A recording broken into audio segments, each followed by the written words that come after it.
The African Transformation Movement says the South African Revenue Service is flip-flopping around the Phala Phala Farm robbery scandal. It comes after the receiver of revenue opened a criminal case against Sudanese millionaire Hazim Mustafa, who's said to have bought a buffalo from President Cyril Ramaphosa's game farm in December 2019 for $580,000 in cash. The ATM says SARS is selective in its investigative work after it cleared Ramaphosa of wrongdoing in the February 2020 robbery at his game farm in Bela Bela, Limpopo. But to help us understand their dissatisfaction is African Transformation Movement leader Vuyolwethu Zungula, who joins me in the studio. Mr. Zungula, great to see you. Now, let's talk about this flip-flopping, these allegations that you make against SARS. Where is your source of dissatisfaction? SARS is supposed to conduct, a 360-degree investigation whereby they leave no stone unturned. I'll make an example that for a person to come from outside of the country, come into our country via SARS or via the customs, go to Bela Bela and leave $580,000 in cash. Where was the SARS customs that was there supposedly to ensure that there is no money that comes in into our country? Secondly, now the receiver of these dollars, now you can't have a case whereby a president of the country, someone who's sworn to uphold the law, does not do any due diligence in terms of ensuring that the person who is bringing this amount of dollars indeed did declare them. Because if a person wants to launder money, they would not want to declare money. So if a person now, such as the president, does not even verify if these dollars are legitimately here in the country, then it raises questions. So therefore, in our view, what SARS should have done is to investigate every player that is involved and not only focus on this billionaire that is coming from another country who would have also difficulties in terms of getting them into South Africa for them to face full accountability, because we know with how when a person commits a crime in our country, sometimes it's very difficult for that person to come into our country and answer for their questions. Therefore, in our view, everyone should have been investigated, not this single individual. So let's talk about SARS jurisdiction. What jurisdiction do they have over this individual who is not a resident of South Africa? And certainly, is it worth the effort? Look, what SARS is trying to do, they are trying to make it appear as if they are doing something. Because people are upset when it comes to how all of these institutions, from your SAPS, your Public Protector, Reserve Bank, and SARS, have handled the Phala Phala issue. And precisely because there's been cases whereby there's been people that have been arrested for carrying or being in possession of foreign currency that was not declared. However, in the case of Mr. Ramaphosa, the focus is not on him. The focus is on the person who allegedly brought those dollars into the country. Therefore, in our view, what SARS is trying to do, they want to act as if they are doing something by targeting someone who they know that there are very slim chances to get that person into the country. And they're saying nothing about the employees working in customs. And the question we should be asking ourselves now, how many people are coming in or going out of our country, going past customs, and you find that there's huge amounts of money that are going in or outside of the country? Because if $580,000 in cash managed to come in our country, it means there's a loophole or there's corruption that is happening in customs. Therefore, they should be doing investigation in terms of their processes when it comes to customs. And at the same time, they need to send a strong message by targeting a person who receives money that has not been declared, so that you don't have people that are going to willingly accept dollars or foreign currency that has not been declared. And then those people are going to say, we did not know, please chase the person who brought those dollars.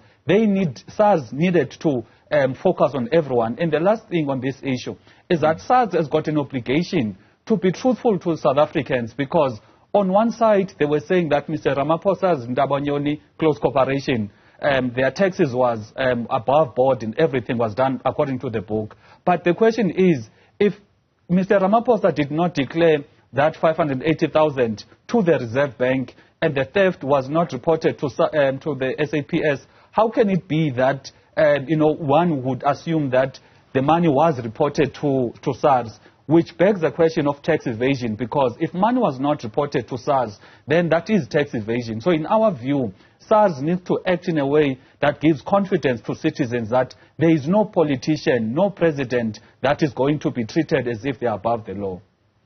So there are obviously two issues here. One of those issues is the professed innocence of President Cyril Ramaphosa in this whole debacle. The other is what you might call a lapse in financial transparency by SARS. Now, do you intend to take SARS to task for their failures to be transparent, for what appear from your statement, what you've said in your statement, that these are double standards in how they police their mandate? Yeah, look, if we can focus or start with the innocence of Mr. Ramaphosa. Fortunately, in the past few days, the Secretary General of the ANC actually confirmed that Mr. Ramaphosa was guilty, because he said after that independent panel report, Mr. Ramaphosa had resigned. It was just a matter of making the public know. In other words, Mr. Ramaphosa knew that he's guilty, because there's no person that would resign if he believed that he's not guilty. The fact that he had resigned, but he was spoken or he was convinced not to resign by his fellow comrades, that is another issue. But the fact that he resigned clearly shows... But he could have chosen to resign because he tarnished the image or reputation of the ANC, even though he may still plead his innocence. Not at all when it comes to this issue, because the report of that independent panel was so extensive. And again, the nature of the independent panel, that is why we always say currently, all of these other reports from your public protector, your SARS, your Reserve Bank, all of them, they are subject now of court cases because they're being challenged. There's only one report that no one has dared to challenge. It is the report of the independent panel, because those independent panel report, firstly, it was done by people who've got nothing to benefit. They are not looking for employment from the ruling party, and at the same time, the wealth of experience that they have. And then on the second issue that you spoke about taking SARS to task, we're of the view that SARS needs to be held accountable, because it cannot be that they are going to be chasing citizens for failing to declare or failing to submit their tax returns. But on this issue, or an issue that is concerning powerful politicians, you find that SARS is not equally having the will to effect the law. So that is why we as an organization, we've gone to court on the public protector issue. We're still consulting with our legal advisors on the question of challenging what SARS has done in terms of clearing Mr. Ramaphosa on the entire Phala scandal. Now, you brought ANC Secretary General Fikile Mbalula into the conversation, and he's openly declared his party's intention to protect its own, even at the expense of the voters. How does the ATM interpret this stance? It shows how the ANC, not only during the past presidential terms, but even in this current term of the current president, that even on that Phala issue, whereby when the report is there, a report is saying there's a case to answer. Therefore, a logical step for any parliament was going to be to investigate. The fact that they do not want any investigation to be done on their president clearly shows that we've got an ANC that is inward-looking, a selfish ANC, an ANC that has got no care or no regard about our country. Because if they've got any regard for our country, they would have investigated when there's an independent panel report that suggests an investigation. And his confession that they lie to Parliament to protect their own clearly shows that they are not fit to govern, because when you are a governing party or you are in government, you need to act in accordance to the Constitution, and you need to put in the interest of the entire country, not the interest of only your political party. Therefore, this, in our view, shows how the ANC has lost its plot and how the people need to rescue the country from being lied to by the ANC, because if they lied about Nkandla, the question would be, what else are they lying about? Would they be lying about load shedding? Would they be lying about the myriad of challenges that are facing the country? Because clearly their DNA is lying to protect themselves as an organization. Now, when we come back to that Section 89 independent panel, which found that President Cyril Ramaphosa had a case to answer, and the fact that almost nothing has been done about it.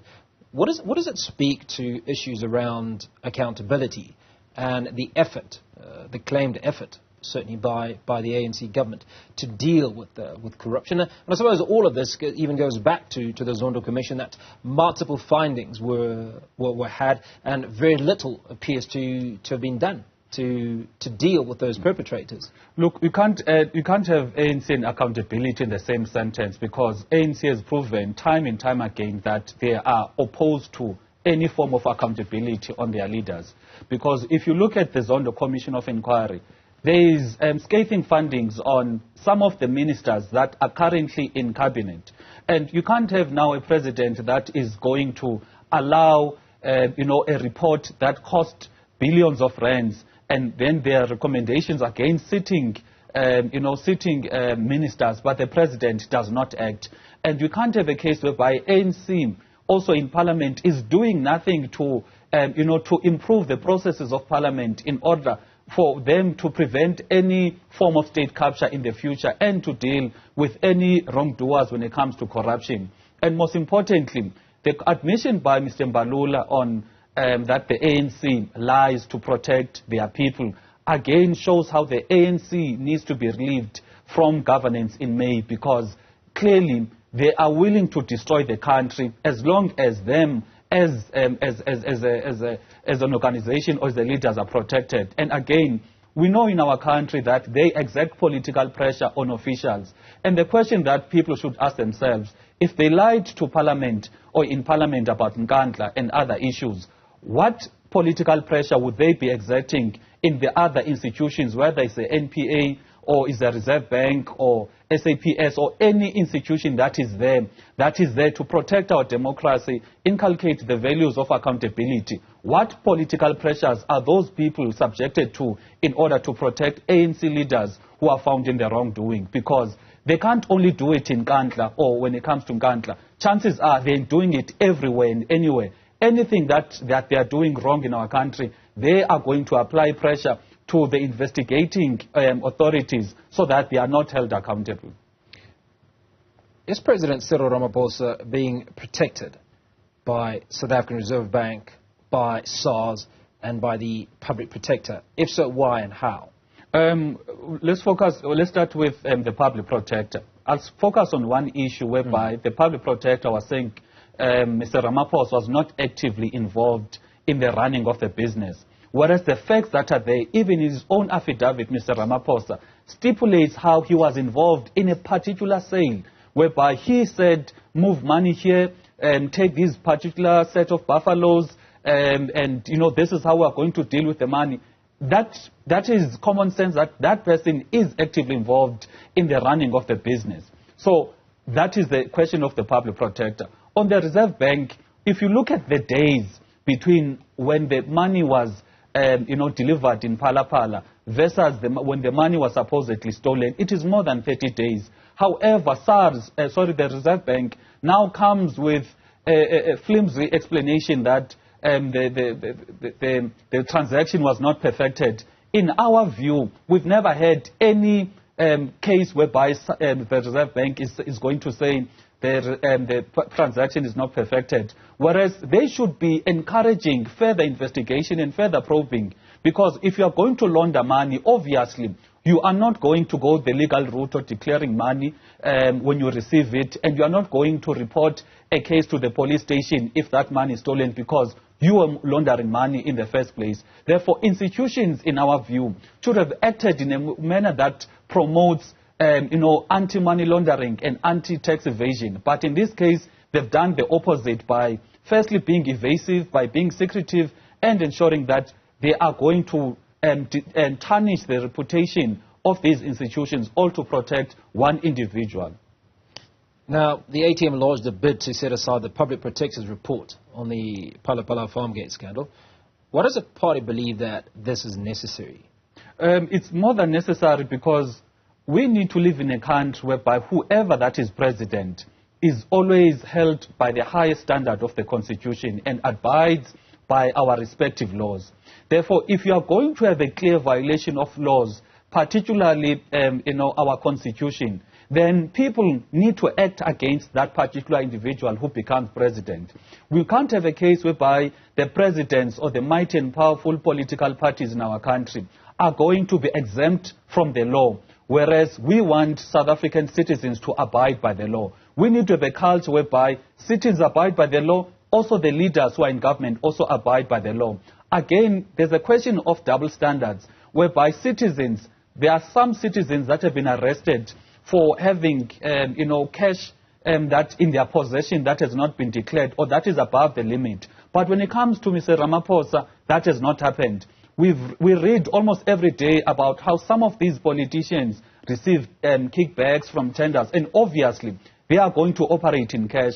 Therefore, cash is a mechanism or is a system whereby people can launder money in. So that is why it becomes important that whenever there is any report of cash that has not been declared, that has not been reported, you need to investigate. So in our view as an organization, our fight is a fight of accountability, the fight of transparency, and the fight of holding our leaders to the highest standard, because they are the ones that set the tone in terms of how citizens abide or do not abide by the law. Mr. Zungula, very quickly, we're running short of time. 2024, you talked about the election offers you an opportunity to deal with some of these issues at the ballot. How are your preps coming along, and does this inadequacy, certainly by the ANC, offer you an opportunity? Look, we've been campaigning, having rallies, launches across the country, and people resonate with our message because, number one, we're a party that is not funded by any of these big corporates whereby we get, when you are in parliament, we represent their interests. For the past 5 years, we've shown that we represent the interests of South Africans. That is why we are able to talk about drug dealers who are going to be even facing the rent manipulation, everything basically.